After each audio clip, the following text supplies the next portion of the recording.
Okay guys, so we need to take some of the gaskets from this gasket set that we got at CSML and apply those to the carb, as well as take this new, well, used throttle return spring from a Honda XL500 and see if it'll fit onto our carburetor and give us a little better return on our throttle response. So once we do that, then we can put everything back on the bike, fire it up again, see if we're gonna get lucky. First off, we have our mixed screw, but it's adjustable this time. And for those of you wondering how to stack spring, washer, and O-ring, that's what it should look like. So instead of having the adjustment like this, we'll have this nice large knob that I'm able to turn there. Now, the issue that I was having when I tried to start the bike is an air leak and too much fuel when I revved it, and that's because of this little O-ring, which goes over the accelerator, and that was completely flattened while the entire gasket was new.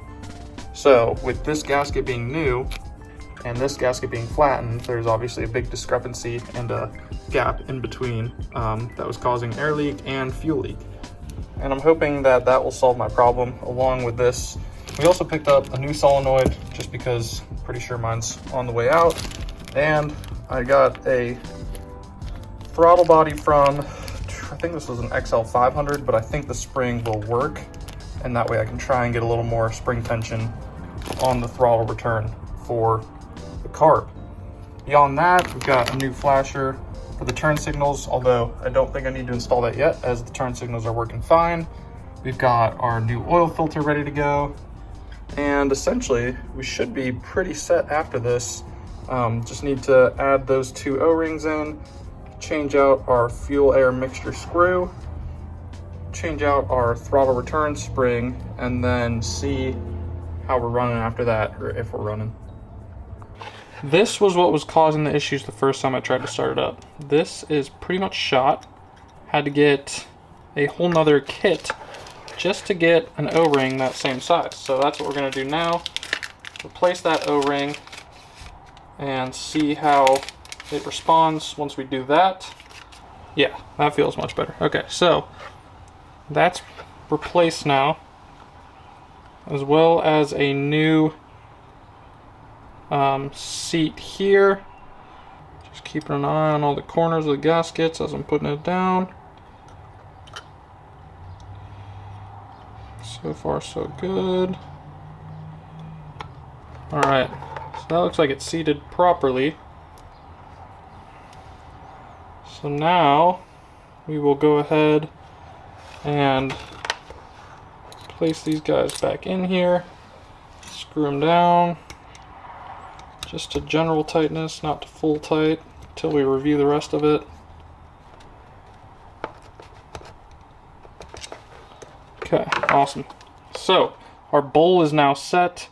We have two new O-rings. We have our new gasket here, or not gasket, we have our new rubber casing here, our dust boot here for the accelerator pump. Make sure you're keeping track of all of your little bits and pieces. Okay, so pretty clean in there. Looks fine, but we're still going to replace it, obviously, because we have it, so we might as well use it. Quick spritz in there. Whoop. Got the camera. Maybe that really just cleaned the lens. Might have done wonders. And that should lock it in good and tight there. And by pulling the spring off, voila, so that's off. So now we gotta figure out, I mean, look at that, that's just trashed. We gotta figure out if we can get this to fit, because it would be like this. Ooh, that's already feeling a lot tauter. Oop. Okay, so that's fully tightened.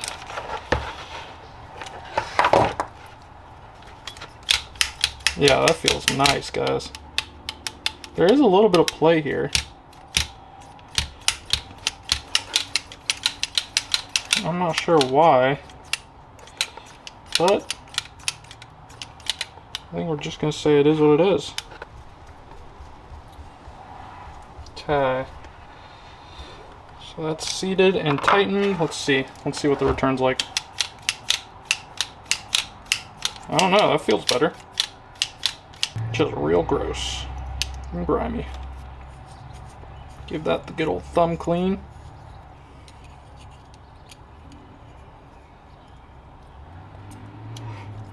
Oh yeah, that's gonna seat real nice. Cool. Let's put this back on the bike and see what happens. I also wanted to share a pro tip I learned from a video.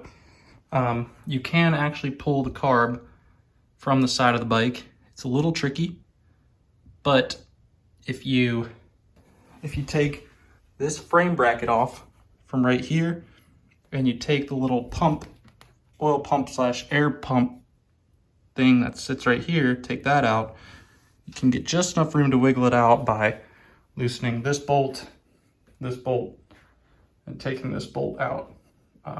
That shifts enough stuff backwards, you can get a little gap and get it out. So there you go, little nifty trick. All right, there may be swear words or other such angry words used in the returning of this carb to its proper location. Fair warning.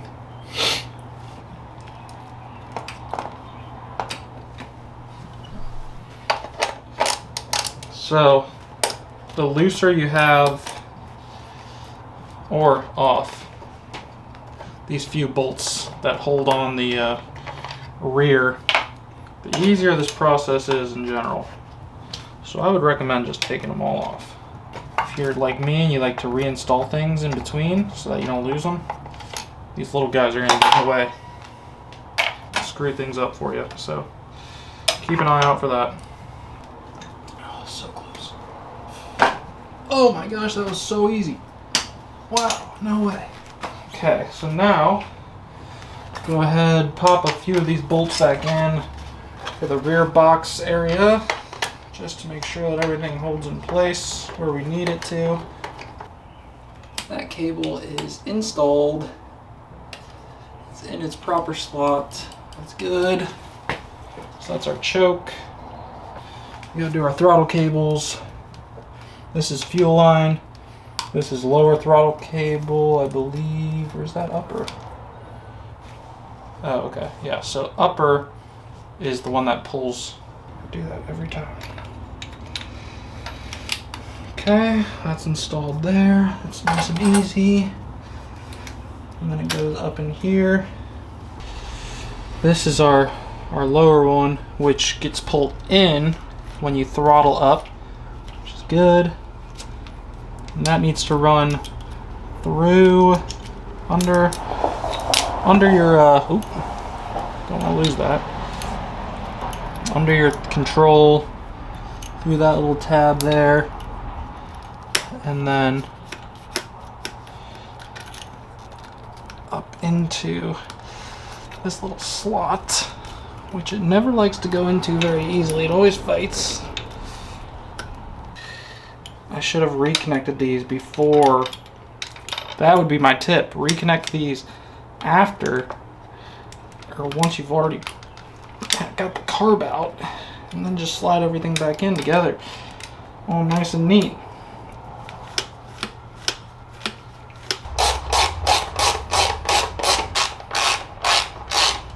Let's go this guy first, because that's kind of important. How's this go?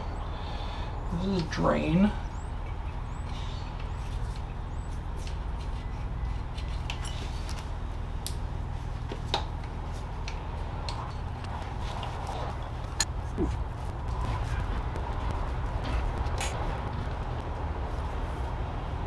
Alright. Oh, there we go. 1, 2, 3. Voila, that's back. This guy's got to go back on.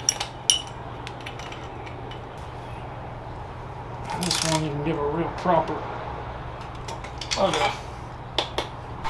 Okay guys, so went ahead, retightened down our seat latch bracket here, which locks in this entire air filter assembly. There's one bolt here that goes in place, 2 bolts here. Also put our frame bracket back on, a couple of 12s and a 14. Reinstalled whatever this is, oil fan something pump, I don't know. Reinstalled this with a 12 and slid it back onto its 2 points with the drain. And now we're looking pretty solid, all things considered. I'm going to give it a full wash once I get the exhaust back on, so not gonna piece together any body parts yet. It's just, it needs a wash real bad. Last thing I'm gonna do is tighten down our 2 boots that go to the carb here, just to make sure that they are locked in place and not leaking. And beyond that, we should be set for the day. So solid day's worth of progress. I'm going to give the bike a good cleaning. Just gave it a pre-rinse, spray it down with some degreaser, get in there with brushes and whatnot, try and get it cleaned up from its dusty state. Here's what we're looking like after a good deep cleaning. Turned out real nice. Now if only we could get this stupid thing to hold some RPMs for more than 2 seconds, that would be awesome.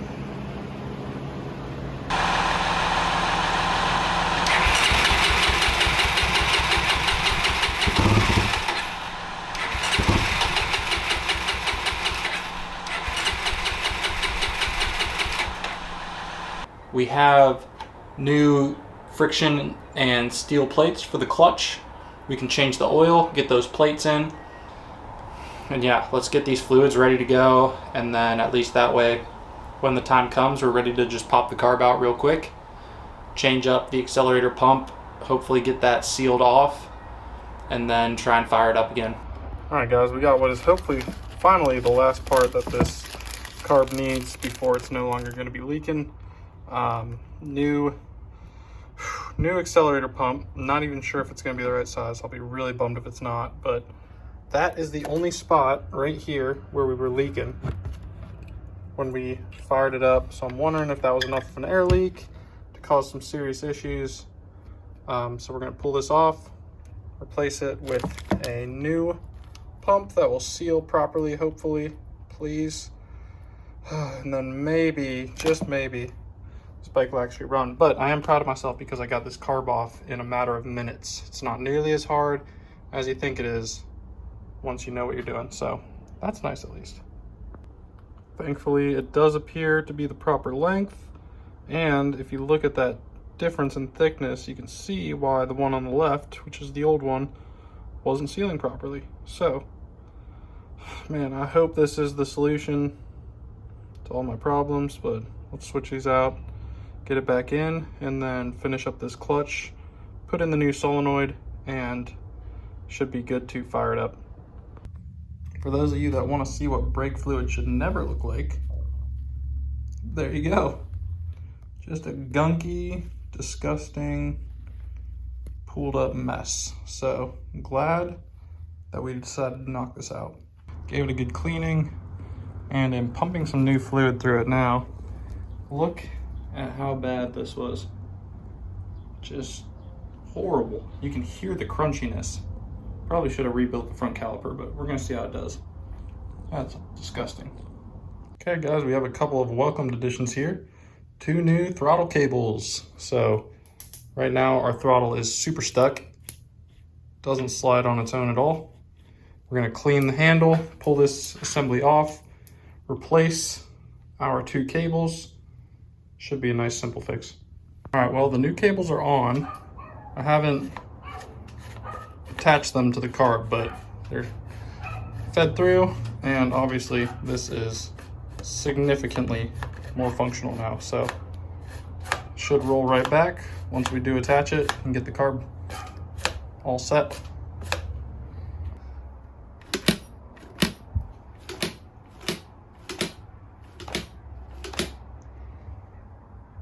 We just got the oil all drained up. We're going to start with engine oil and then move over to coolant.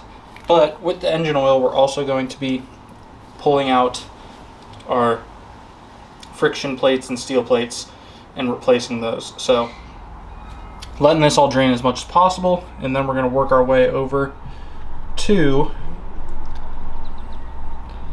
these bolts here, remove this piece off, and take a look at what we got going on with the clutch. So new clutch plates, new oil, and then we'll tap this little guy here and drain all the coolant and replace the coolant. So oil was a size 17 under there. I believe there's only one reservoir. I'll have to look that up. In the NX250 there were two. But while we are waiting for the rest of the oil to drain, we're going to take this glass bowl here, our new plates, and we'll put some fresh oil in this glass bowl along with our plates and just get them soaking in some oil before we put them in.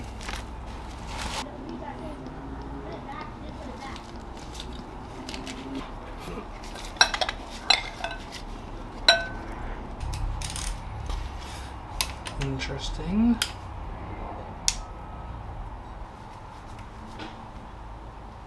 Oh, okay, that's definitely it.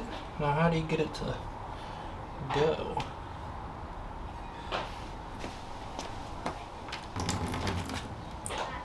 There we go. Okay, so you just gotta loosen up the top cap.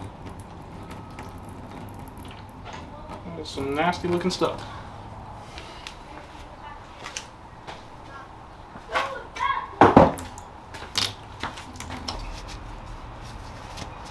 Okay, so I got the clutch cable pulled out. The further you adjust it this direction, these two, the tighter it gets. So that's good to know for future, because I definitely had too much play in the clutch. Oh man, these are scary. Oh, I don't like these. They're such long bolts, and they're all 8mm, so they're not like that strong in general.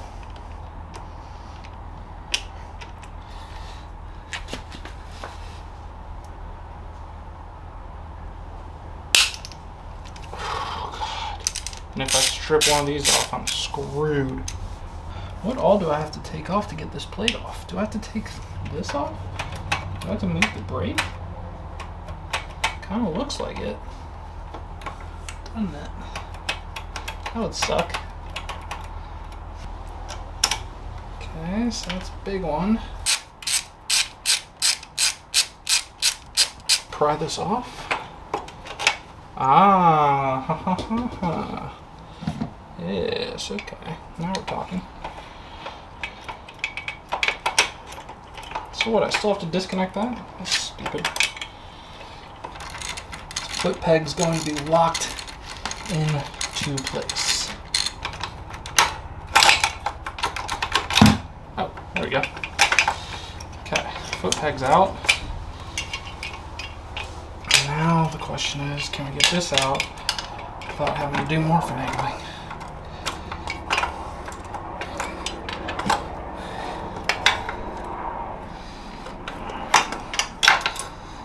Wow, okay, well that's a pain. Now we have access to all the bolts.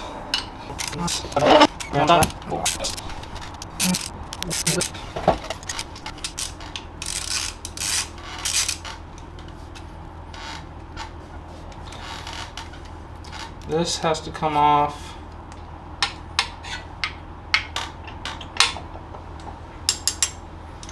Okay, we'll just set that right there for now.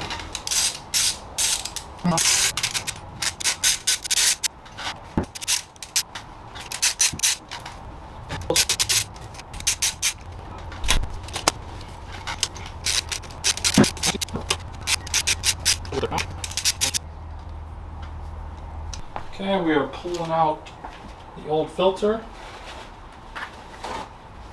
For those who are interested in seeing it, don't know if everybody wants to. Here we go. Let's see how it looks. So it actually looks pretty fine. Nothing crazy.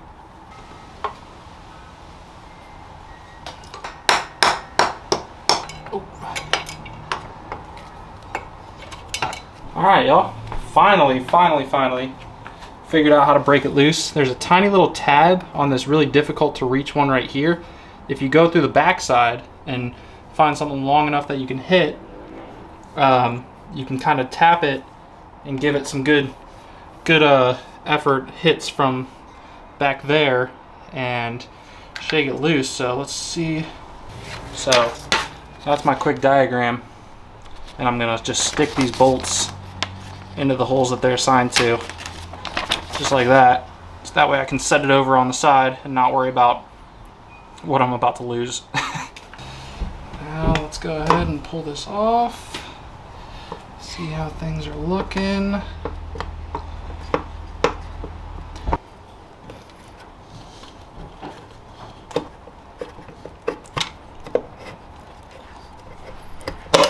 There we go.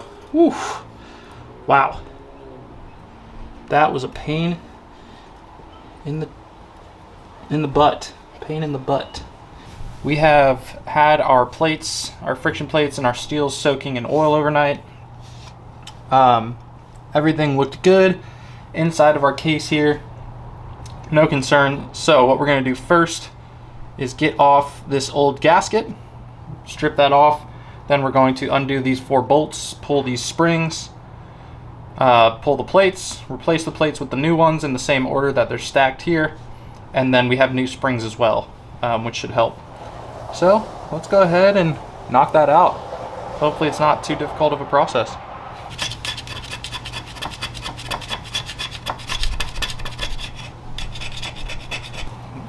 I'll update you guys once I'm done with this. This is going to take a while.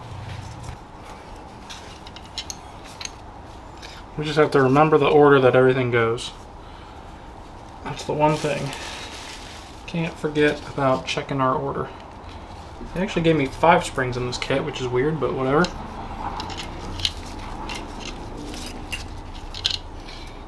Springs look good. Probably don't need to replace them, but I guess I will because the kit came with some. So I need to get this out. How does this come out? Oh boy, this looks like you need a special tool. Ah, shoot. Yep. 100%. Son of a gun. Well, I'm stupid. Alright, gotta research this. BRB.